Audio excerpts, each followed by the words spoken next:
I'm Eva Swidler, and I'm from Philadelphia, Pennsylvania.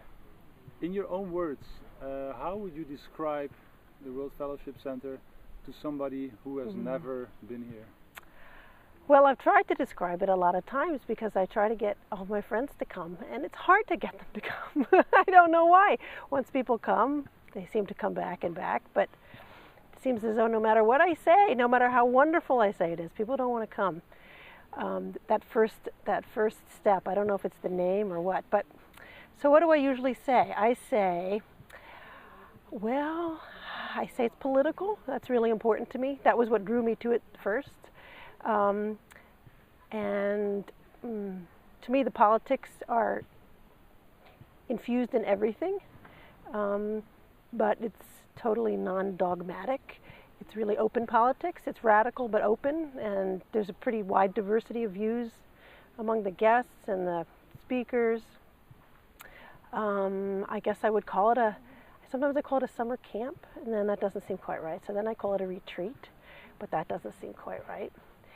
And then I say, well, it's kind of like a family camp and retreat, but not really. And then usually people start drifting off and not paying attention. I guess I talk about the hikes a lot. Howie here takes people on hikes and bike rides a couple times a day, and that's something that's really important to me, so there's a chance to get out. So it's got a nature camp kind of feel to it in a lot of ways. And I also feel as though the mix of ages is really important for me anyway. I really like it that there's little kids and big kids and young adults and old people, and they all sit together and they all talk together and they all treat each other like human beings. Everybody here treats everybody like a human being, but it's a sad thing, I think, but the fact that people can do that across ages is something that really strikes me, and I realize how that doesn't happen in my life anyway, in Philadelphia. So I guess it's an intergenerational camp, but that really doesn't sound like what it is at all. It's way, way radder than that. I saw one of the bricks here in the walkway down to the building where the schmuck room where the evening talks and stuff are, and somebody had bought a brick that said a piece of heaven on earth, and I think that is actually not a bad description. It's a place where I can be totally relaxed. Okay. This place has part of its mission to be like a hub for social justice. That's also something that you said that drew you here. What have you done here or experienced here during your stay that is kind of in line with that mission statement? Any activities, any experiences, any discussions that were really dealing with like how to be change makers on a global scale? Yeah. Well, I think I'd probably go to maybe most of the programs. There's evening programs every night, and a lot of times daytime ones too.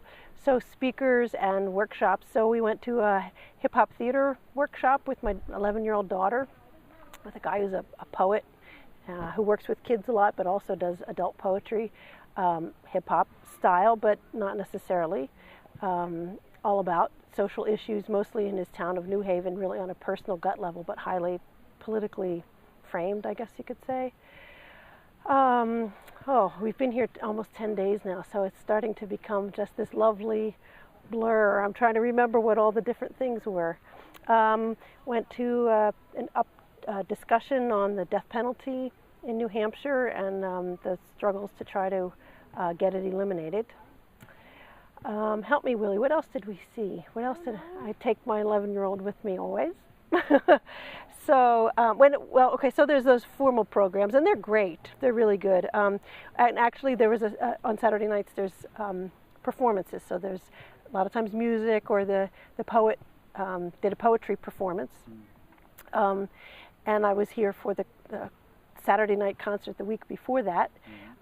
Somebody I'd never heard of, and she was amazing. She did a lot of Brazilian music. She's American born, but spent time in Brazil, I guess, and speaks Portuguese. So she did some Brazilian music, some music of her own writing. She had an alternative anthem that she had turned into a competition for alternative American anthem, and it was actually a really great song. Of course, highly preferable to the one we have now, but a really great song in its own right. But I've also had a lot of individual discussions. That's one of the nicest things is when you sit down at the dinner table, you sit down out on the lawn to read, you go on a hike and you talk to people, and there's this common ground. You can just start a discussion and you don't have to spend the first 3 hours feeling them out by saying code words and seeing if they run away from you, and you mention Cuba or something, and then you see whether they look alarmed, or you make a political joke and you see whether they laugh, and then finally by the time you felt them out, they're gone. You don't have to do any of that here. You can just dive right in, and whether you agree or not, you're on the same page to start with. So I think maybe my favorite thing about the hikes almost is the chance to get to really know people walking up and down the trail. Okay. You mentioned you have an 11-year-old daughter. Could you tell us a little bit about what it is like to come here with children in a place like this? It's wonderful. That's one of the other best things about it. You have to have too many things on the best things list.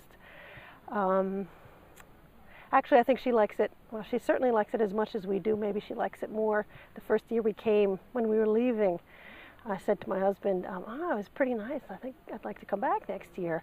And she overheard and she said, "We're coming back. We're going to come back next year. We're always going to come back." So, and there were other kids here to play with, and that was great. And they're kids from families with, I don't know how you could say our kinds of political views, because it's not like a narrow spectrum, but yeah, I guess I don't know how else to say it in an easy way. So that's really nice, but what's almost most important, I think, is the feeling of safety. And I don't mean physical safety. Yeah, it's physically safe, but it's an honest to goodness community that, in a way that I've never experienced in this country anyway. Kids just wander off, and wherever they are, they're okay. They're okay with the other kids. They're okay with the grown-ups. Whoever's there will step in and help, and the kids feel that, and it's almost like magic. They feel at home suddenly. And that's it. It's great.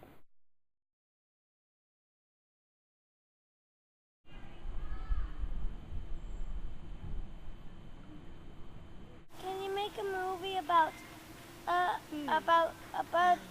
see something red. about bees and Yeah. flowers?